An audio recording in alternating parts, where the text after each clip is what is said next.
সবাই খুব ভালো আছো, আমিও খুব ভালো আছি। তো পিয়া সরকার চ্যানেলে তোমাদের সবাইকে জানাই অনেক অনেক ওয়েলকাম, আর নতুন একটি ভিডিওতে জানাই অনেক অনেক স্বাগত। তো আজকে রোদটা কতটা উঠেছে দেখেই নিশ্চয়ই বুঝতে পারছো। তো আমরা দুজনে যাচ্ছি আজকে বেড়াতে। কোথায় বেড়াতে যাচ্ছি সেটা ভিডিওটা স্কিপ না করে অবশ্যই দেখতে থাকো। তো আমরা এখন টোটো করে চললাম একটু ঘুরতে। তো আজকে হচ্ছে গুরু পূর্ণিমা, আর আমাদের গৌর সুন্দরের বাড়ির রাস্তাটায় দেখো রয়েছে কত ভিড়। নবদ্বীপে তো সব কিছুই রয়েছে, সব কিছুই পালন হয়, কিন্তু এই গুরু পূর্ণিমা তিথিটা আরও বেশি ভিড় হয়, কেননা অনেক তীর্থযাত্রী বাইরে থেকে দর্শনে আসেন আমাদের নবদ্বীপে। আবার অনেক শিষ্যরা তাদের গুরু দর্শনে আসেন, গুরু পুজো করতে আসে এই গুরু পূর্ণিমার দিনে, যার জন্য ভিড়টা একটু বেশিই হয়। আর আমাদের নবদ্বীপে তো প্রচুর মঠ মন্দির রয়েছে, যার জন্য ভিড়টা আরও বেশি হয়। আর পোড়ামাতলা ভেতরটা তো পুরো ঘিঞ্জি, তোমাদেরকে অতটা দেখাতে পারলাম না, টোটোটা যেহেতু অনেকটা তাড়াতাড়ি যাচ্ছে তো তাই। আর আমরা দুজনেও চললাম একটু আমাদের গুরু বাড়িতে। আজকে মা আসেনি, মা একটু পরে আসবে, তো তাই। এটা হচ্ছে আমাদের শ্রী নিত্যগোপাল। আর গুরু ব্রহ্মা গুরু বিষ্ণু গুরু দেব মহেশ্বর গুরু সাক্ষাৎ পরম ব্রহ্ম তস্मै শ্রী গুরুবে নমঃ। তো আমরা চলে এসেছি, এটাই হচ্ছে আমাদের গুরু বাড়ি। তোমরা দেখে নিশ্চয়ই এবার বুঝতে পেরেছো, এইখানে যাদের কাছ থেকে দীক্ষা নেওয়া হয়েছে সেসব গুরুদের আমরা প্রণাম জানাবো। আর আমার মতে মনে হয় মা বাবা হচ্ছে পরম গুরু, পরম পূজনীয়। মা বাবাকে বুঝলে আর কোনো কিছু লাগে না, তবুও গুরু করতে হয়, কেননা গুরু আমাদের সঠিক জ্ঞান দেয়, সঠিক দিক দেখায়, সঠিক পথ দেখায়, তার জন্য গুরু অবশ্যই করতে হয়। কিন্তু মা বাবা হচ্ছে পরম গুরু, তাই মা বাবাকে যতটা পারবে শ্রদ্ধা ভক্তি সম্মান অবশ্যই করবে। কিন্তু সংসারে থাকতে গেলে তাও আমাদের মা বাবার সাথে কোনো রকম কটু কথা বলা হয়, কোনো কারণে কেউ কোনো সন্তানই তো বলতে চায় না, বা কোনো মা বাবাই তার সন্তানকে খারাপ চায় না, কিন্তু সংসারে থাকতে গেলে কোনো কোনো সময় হয়। যার জন্য গুরু ভজলে কি হয়, সে পাপ থেকে মুক্ত দশা লাভ করা যায়। তো এখানে হচ্ছে, যাই হোক, এটা আমার ব্যক্তিগত ব্যাপার, আবার বলবে বেশি বকে ফেলছি। তো এখানে হচ্ছিল পাঠ কীর্তন, আমরা পাঠ কীর্তন শুনছিলাম। আর এখানে অনেক ভাই, একটা ছোট ভাই গুরু সম্বন্ধে কথা বলছিল, তত্ত্বকথা। তারপর তত্ত্বকথা শেষ হওয়ার পর গুরু গান বন্দনা শেষ হওয়ার পর এখানে নিত্যগোপালের আরতি আরম্ভ হলো। আর দেখো পরিবেশটা এত সুন্দর লাগছিল না, ঝিরিঝিরি বৃষ্টি হচ্ছে আর একদিকে গুরুর আরতি হচ্ছে, খুব সুন্দর এরকম লাগছিল দেখতে।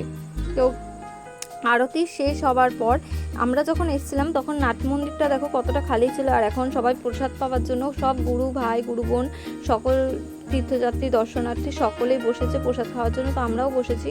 এখানে দেওয়া হয়েছিল পাতা, পাতা নিয়ে অনেকক্ষণই বসেছিলাম, অনেকটাই দেরি, কেন ঠাকুরে ভোগ না লাগলে আমাদের তো প্রসাদ দেওয়া হবে না, তার জন্য। তো সকলেই বসে রয়েছে, আর কখন প্রসাদ দেবে, অনেককেই অনেক দূর থেকে এসছে, তো অনেক অপেক্ষার অবসান ঘটিয়ে আসলো প্রসাদ। তো এখানে প্রথমে দেওয়া হয়েছিল খিচুড়ি প্রসাদ, আর খিচুড়িটা তো খুবই সুন্দর হয়েছিল, তোমরা দেখে বুঝবে, আমি তো খেয়েছি আমি সেটা জানি। আর এই যে খিচুড়ির সাথে তারপর দেওয়া হয়েছিল পাঁচ তরকারি। আর দেখো থালাগুলো, প্রত্যেকের থালাগুলো দেখতে কতটা সুন্দর লাগছে, সব হলুদ হলুদ। আর এখানে আমার দিদিও খাওয়া আরম্ভ করে দিয়েছে। তো তারপর খিচুড়ি পাঁচ তরকারি খাওয়া হয়ে গেলে দিয়েছিল একটু আমরা চাটনি দিয়েছিল। তো প্রসাদ নিমিত্ত মাত্রই হচ্ছে অনেক।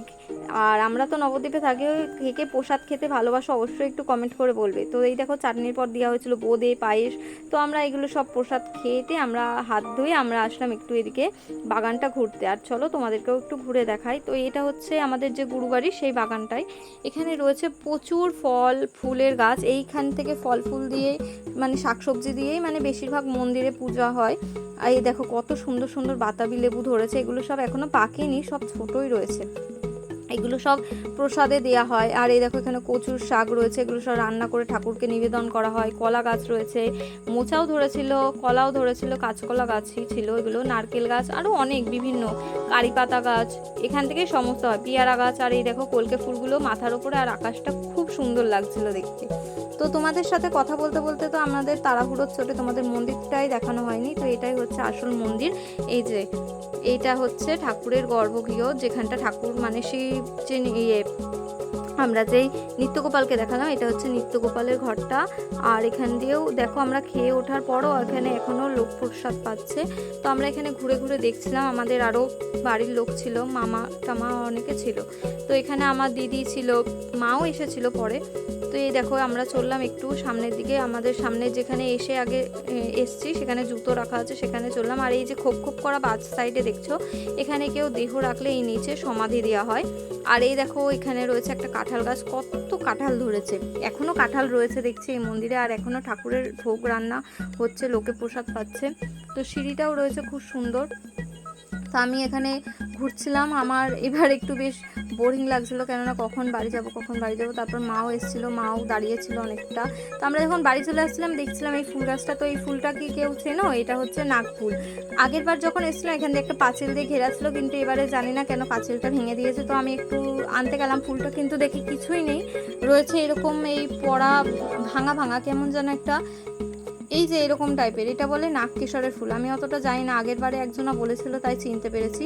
তো তোমরা কি কেউ চেনো? অবশ্যই চিনলে কমেন্ট করে বলবে। আর এই দেখো ফুলটা কতটা সুন্দর, খুবই সুন্দর, হাত দিলে খুবই মানে একটা কিরম সফট আর খুব সুন্দর। এই গাছটা অনেক ফুল ফুটেছিল, আগের বারের চাইতে এবারে একটু কম। তো আমরা সেখান থেকে আবার চলে আসলাম বাড়ির দিকে, আমরা টোটো করে নিলাম, আমাদের বাড়ি ফিরতে হবে। আর আজকের রাস্তাঘাটটা দেখো, এই দিকটা অতটা ভিড় নেই, কিন্তু আমাদের পোড়ামাতলার দিকটা বেশি ভিড়। এই দেখো এখনও ভিড় রয়েছে পোড়ামাতলায়, তোমাদেরকে বললাম না। তো আমরা বাড়ি যাই। তো এটা হচ্ছে আবার রাতের বেলা, আমরা রাতের বেলা দুজনে মিলে একটু বেরোলাম। আর আজকে হচ্ছে গুরু পূর্ণিমা, তার জন্য হচ্ছে গৌর বাড়ি যাবো। আর এই যে ওটা হচ্ছে যোগনাথতলার যোগনাথ শিব। আর রাস্তাটা ভাবছিলাম যে হয়তো ভিড় থাকবে, কিন্তু দেখি আমরা একটু রাত করে বেরিয়েছি, যার জন্য হালকা ভিড়ই ছিল। আর গৌরসুন্দরের বাড়ির রাস্তাটায় তো সকালে যতটা ভিড় ছিল এখন তো অতটা তাও নেই, তাও ভালোই ছিল। তো আমরা কথা বলতে বলতে চলে আসলাম একদম গৌরসুন্দরের বাড়ি। তাও দেখো এখানে আরও লোক রয়েছে, কত তীর্থযাত্রী রয়েছে, দর্শনার্থী রয়েছে।